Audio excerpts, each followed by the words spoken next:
Adam Schiff is not only a stone-cold, hopeless loser, priceless, but he is one of the most corrupt, one of the most shameful, one of the most heinous individuals ever to serve in public office in America.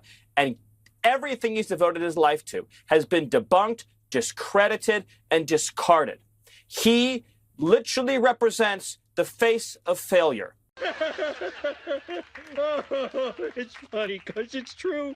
His sole achievement in life was fighting a losing war against Donald Trump, and now President Trump is in the White House, and Adam Schiff is the leader of a dying and dethroned movement.